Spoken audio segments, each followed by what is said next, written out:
Hello दोस्तों, स्वागत है आपका हमारे YouTube channel mission like UK 2025 पर। तो दोस्तों, आज की क्लास में हम बात करेंगे ईएमआरएस के अंतर्गत टीजीटी और पीजीटी के लिए जो आपका टीचिंग एप्टीट्यूड है, ठीक है, उन दोनों के लिए है जो है सिलेबस के अकॉर्डिंग यहाँ पर हम जो है महत्वपूर्ण प्रश्नों के द्वारा आपको प्रैक्टिस सेट करा रहे हैं। तो यहाँ पर ईएमआरएस टीचिंग एप्टीट्यूड की जो शिक्षण अभिरुचि है दोस्तों, आज की क्लास हमारी यही रहने वाली है।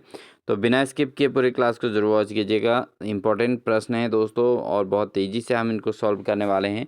ज़्यादा समय यहाँ पर नहीं लिया जाएगा, इसलिए आप लोग इसको रिवीजन के तौर पर लीजिएगा और अपनी तैयारी को मजबूत कीजिएगा, ठीक है। तो ये टीजीटी पीजीटी के लिए है और उत्तराखंड एलटी के लिए भी ये काफ़ी हेल्पफुल होएगी। तो जो अभ्यर्थी उत्तराखंड एलटी फ्यूचर की एलटी की तैयारी कर रहे हैं, उन अभ्यर्थियों के लिए भी ये काफ़ी मददगार होने वाली है। तो शिक्षण अभिरुचि एक बहुत महत्वपूर्ण टॉपिक होता है ईएमआरएस के लिए, टीजीटी पीजीटी के लिए, और साथ ही केवीएस टीजीटी पीजीटी के लिए भी ये काफ़ी हेल्पफुल होगा, ठीक है।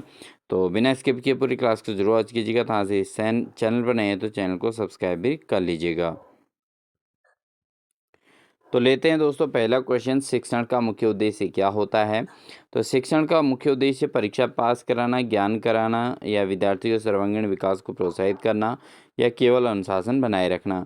तो इसमें हम बात करें दोस्तों, जो शिक्षण का मुख्य उद्देश्य होता है वो विद्यार्थी के सर्वांगीण विकास को प्रोत्साहित करना, ये शिक्षण का मुख्य उद्देश्य के तौर पर जाना जाता है। ऑप्शन नंबर सी इसका सही आंसर हो जाएगा। सर्वांगीण विकास को महत्व दिया जाता है। अगला प्रश्न है दोस्तों, एक अच्छा शिक्षक सबसे पहले होता है। एक अच्छा शिक्षक अगर है तो सबसे पहले क्या होता है दोस्तों? अनुशासक, प्रेरक, वक्ता या नेता। तो अच्छा शिक्षक वो है जो जो सबसे बड़ा क्या है, प्रेरक है, ठीक है। तो अच्छा शिक्षक हमेशा प्रेरक के तौर पर कार्य करता है, इसलिए ऑप्शन नंबर बी इसका सही आंसर बन जाएगा। बढ़ते हैं दोस्तों अगले प्रश्न में, शिक्षण प्रक्रिया में सबसे अधिक सक्रिय कौन होता है। अब दोस्तों जब टीचिंग प्रोसेस होती है तो टीचिंग प्रोसेस में सबसे ज़्यादा सक्रिय रोल किसका होता है दोस्तों? अगर हम बात करें शिक्षक, विद्यार्थी, प्रधानाचार्य या अभिभावक में, तो इसमें सबसे सक्रिय रोल जो होता है दोस्तों होता है विद्यार्थी का। अगर स्टूडेंट सक्रिय है तो शिक्षण प्रक्रिया बहुत तेज़ी से आगे बढ़ती है। तो ऑप्शन नंबर बी इसका सही आंसर हो जाएगा। लेते हैं दोस्तों अगले प्रश्न में, अच्छे शिक्षण की क्या पहचान होती है। तो दोस्तों शिक्षण की जो पहचान होती है क्या होती है? कक्षा में शांति बनाना बिल्कुल गलत है, क्योंकि शांति व्यवस्था से एक अच्छा शिक्षण पॉसिबल नहीं है कि शांति व्यवस्था बना देंगे तो अच्छा शिक्षण होगा, ये कोई ज़रूरी नहीं है। शिक्षक की लोकप्रियता, शिक्षक लोकप्रिय हो ऐसा भी कोई ज़रूरी नहीं है। मेन चीज़ होती है दोस्तों विद्यार्थियों की सक्रिय भागीदारी। एक अच्छे शिक्षण की पहचान क्या होती है दोस्तों? कि विद्यार्थियों की अगर सक्रिय भागीदारी हो रही है, यानी स्टूडेंट अगर एक्टिव हो रहे हैं, तो इट मीन्स एक टीचिंग जो है अच्छे मोड पर जा रही है, यानी कि शिक्षक अच्छा पढ़ा रहे हैं, इसलिए विद्यार्थी जो है सक्रिय रूप से भागीदार हो रहे हैं। ऑप्शन नंबर सी इसका सी आंसर रहेगा। बढ़ते हैं दोस्तों अगले प्रश्न में, शिक्षण एक। तो शिक्षण क्या है? शिक्षण एक तरफा प्रक्रिया है, बिल्कुल गलत है। शिक्षण दोस्तों द्विपक्षीय प्रक्रिया है, बिल्कुल बी से ऑप्शन सही होगा, क्योंकि टीचिंग जो प्रोसेस होती है वो द्विध्रुवीय होती है, क्योंकि यहाँ पर छात्र और टीचर दोनों जो है एक्टिव होते हैं। तो इसलिए ऑप्शन नंबर बी इसका सही आंसर हो जाएगा। दोस्तों हमारी रिवीजन क्लास है, इसलिए ये बहुत तेज़ी से होएगी और आपका जो है कम टाइम लगेगा और अच्छी तैयारी आपको देखने को मिल जाएगी। अगला क्वेश्चन लेते हैं दोस्तों, शिक्षण के तीन घटक क्या क्या हैं। तो शिक्षण के तीन घटक दोस्तों, एक तो शिक्षक हो गए, एक विद्यार्थी हो गए और एक विषय वस्तु हो गए। तो ये शिक्षण के तीन घटक होते हैं, इसलिए ये इम्पोर्टेंट है। ऑप्शन नंबर ए इसका सही आंसर हो जाएगा दोस्तों। बढ़ते हैं दोस्तों अगले प्रश्न में, अच्छा शिक्षक हमेशा। तो अच्छा शिक्षक के गुण क्या हैं दोस्तों? कड़ा, अनुशासन प्रिय हो ऐसा ज़रूरी नहीं है। केवल पुस्तक पर निर्भर होता है तो बिल्कुल शिक्षण गलत होगा। परीक्षा केंद्रित होगी तब भी गलत होगा। तो एक अच्छे शिक्षक हमेशा क्या होता है, विद्यार्थी को प्रोत्साहित करता है, मोटिवेट करते हैं, ठीक है ना। तो जो है अगर विद्यार्थी मोटिवेटेड होगा, प्रोत्साहित होगा, आगे को उसको मोटिवेट करने का प्रयास किया जाएगा तो शिक्षण कार्य अच्छा अपने आप ही हो जाएगा और वो शिक्षक भी जो है प्रसिद्ध हो जाते हैं दोस्तों। तो ऑप्शन नंबर बी इसका सही आंसर है कि विद्यार्थियों को प्रोत्साहित करना ही एक अच्छे शिक्षक की पहचान होती है। बढ़ेंगे दोस्तों अगले प्रश्न में, शिक्षण की सफलता निर्भर करती है। तो जो हमारा टीचिंग है वो किस उसकी सक्सेस किस पर निर्भर करती है दोस्तों? शिक्षक के बोलने की शैली पर, बिल्कुल गलत है। या विद्यालय भवन पर बिल्कुल गलत है। पाठ्य पुस्तक की गुणवत्ता पर ये भी गलत है। विद्यार्थियों की रुचि और भागीदारी पर निर्भर करता है शिक्षण की सफलता।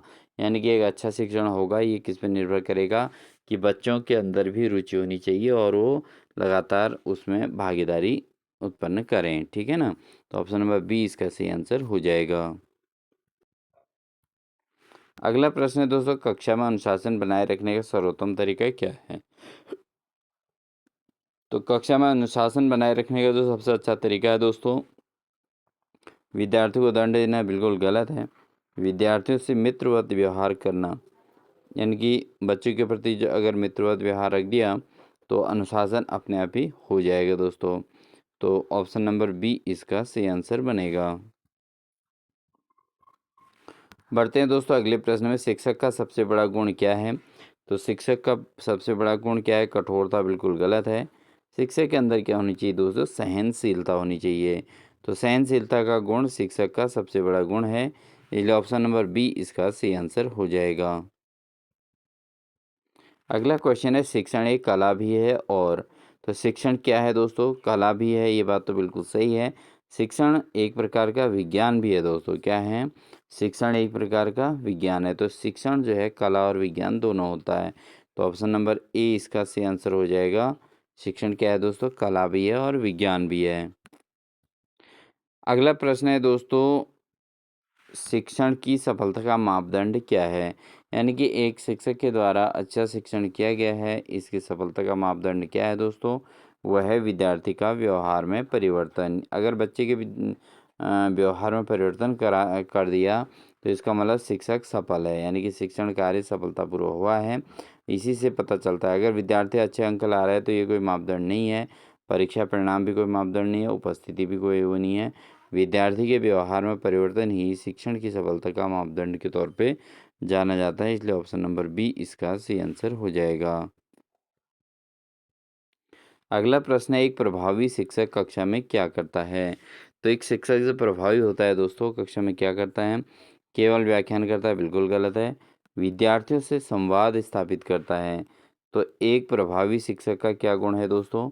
वो कक्षा में क्या करता है? वो विद्यार्थियों में संवाद स्थापित करता है, यानी कि बच्चों के अंदर डिबेट का माहौल क्रिएट करता है शिक्षक, जिससे प्रभावी शिक्षण व्यवस्था होती है और बच्चे के अंदर के जो है लैक ऑफ नॉलेज जो होती है वो कम हो जाती है, यानी कि उसके अंतर्गत नॉलेज का अभाव जो होता है वो कम होता है और अपने ज्ञान को बढ़ाने का प्रयास करता है। तो ऑप्शन नंबर बी इसका सही आंसर हो जाएगा दोस्तों।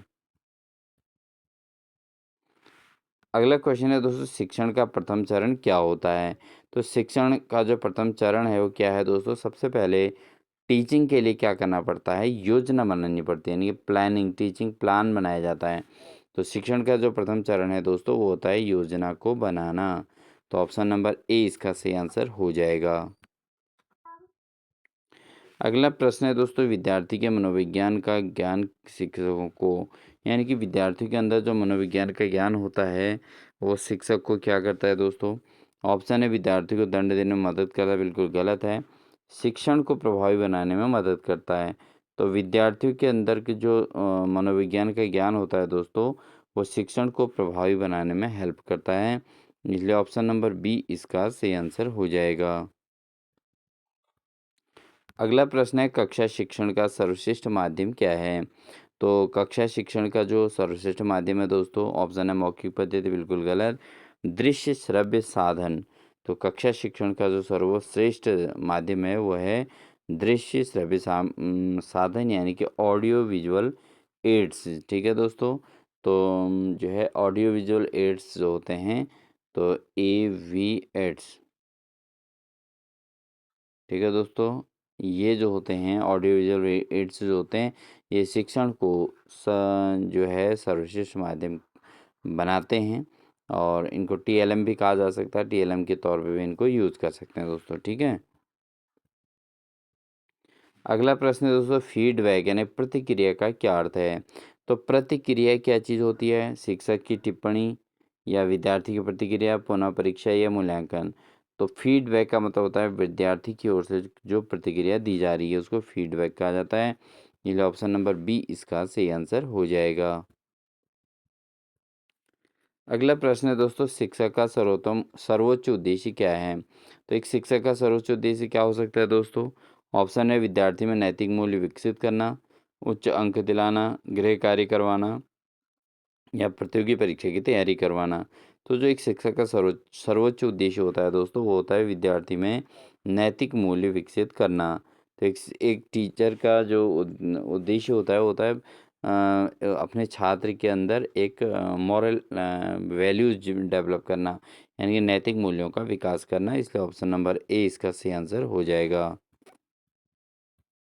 बढ़ेंगे दोस्तों अगले प्रश्न में, अच्छा शिक्षक विद्यार्थियों में क्या उत्पन्न करता है? यानी कि गुड टीचर की क्या क्वालिटीज होती है दोस्तों, कि वो विद्यार्थी के अंदर क्या उत्पन्न करता है? वो विद्यार्थी के अंदर प्रेरणा का भाव उत्पन्न करता है। क्या करता है? प्रेरणा का भाव, यानी कि मोटिवेशन उसके अंदर लाता है विद्यार्थी के अंदर, और विद्यार्थी मोटिवेट होकर फिर आगे बढ़ने का प्रयास करता है। इसलिए ऑप्शन नंबर बी इसका सही आंसर हो जाएगा।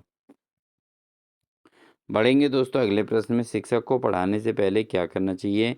अगर एक टीचर पढ़ा रहा हो तो उससे पहले क्या करना चाहिए दोस्तों? कक्षा की साफ सफाई बिल्कुल गलत है। पाठ योजना बनाना चाहिए। क्या करना चाहिए? पढ़ाने से पूर्व क्या करना है? पाठ योजना बनाना है। ऑप्शन नंबर बी इसका सही आंसर हो जाएगा।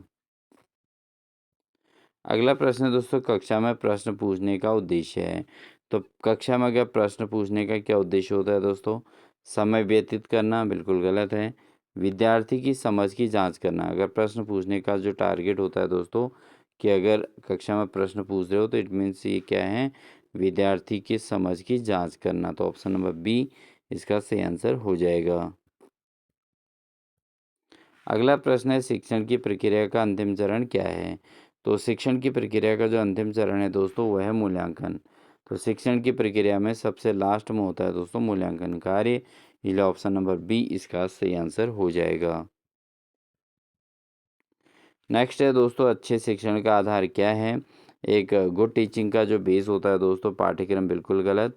शिक्षक और विद्यार्थी का संवाद।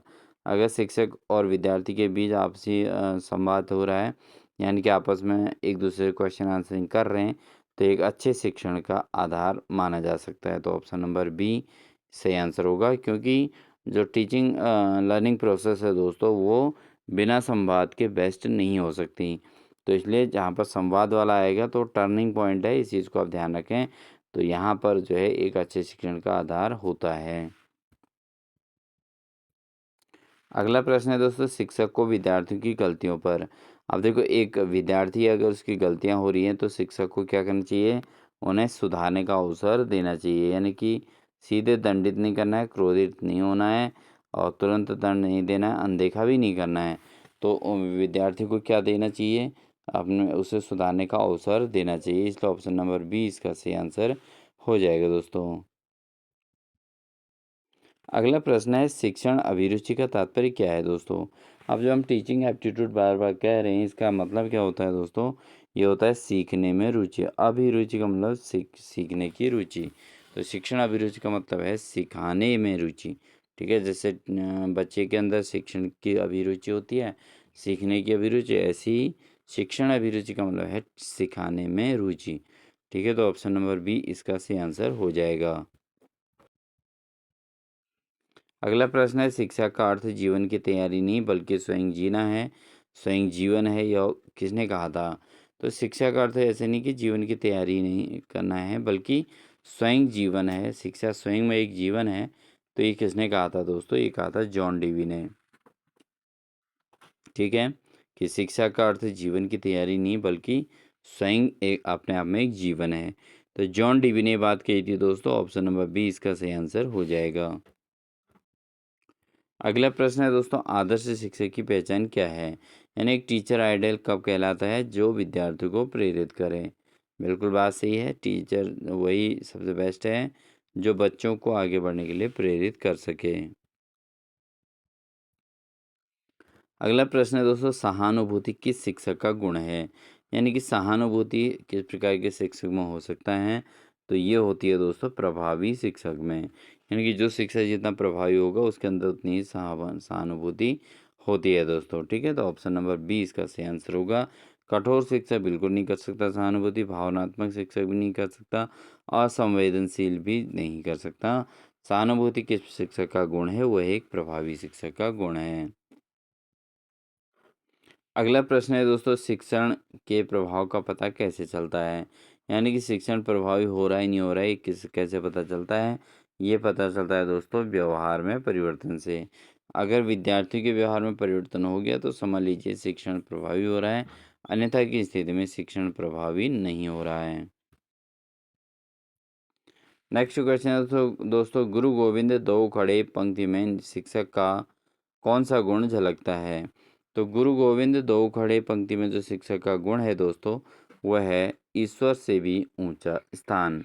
क्योंकि यहाँ पर गुरु गोविंद दो खड़े का के लागो पाए, बलिहारी गुरु आपने गोविंद दियो बताए। तो इसका मतलब ईश्वर तक पहुँचने का मार्ग कौन प्रशस्त करते हैं? वो होते हैं दोस्तों गुरु। तो इसलिए गुरु का स्थान जो है दोस्तों ईश्वर से भी ऊंचा बताया गया है। तो दोस्तों ये थी हमारी आज की क्लास, जो हमारे ईएमआरएस को लेकर शिक्षण अभिरुचि पर आधारित है। और ये क्लास हमने बहुत ही तेज़ी में की है दोस्तों, जिससे आपका रिवीजन हो सके अच्छे से। और बहुत कम समय में यानी कि 15 मिनट में हमने 30 क्वेश्चन को यहाँ अटेंड किया है। और यही स्पीड आपको मेंटेन करनी पड़ेगी दोस्तों, जिससे आपको क्वेश्चन पढ़ते ही आपको आंसर आ जाए। तो इसी चीज़ की इसमें प्रैक्टिस कराई जा रही है। और आई होप आपको क्लास अच्छी लगी होगी। और अगर आप ईएमआरएस कैंडिडेट्स हैं या आप केवीएस एनबीएस किसी भी तैयारी कर रहे हैं, अगर आपको क्लास अच्छी लग रही है तो ज़रूर कमेंट सेक्शन में लिखिएगा। हम इसी प्रकार की क्लासें लगातार आपको प्रोवाइड कराते रहेंगे। मिलते हैं नेक्स्ट इन्फॉर्मेशन के साथ, नेक्स्ट क्लास के साथ दोस्तों। तब तक के लिए अपना ध्यान रखिए। Wish you all the best.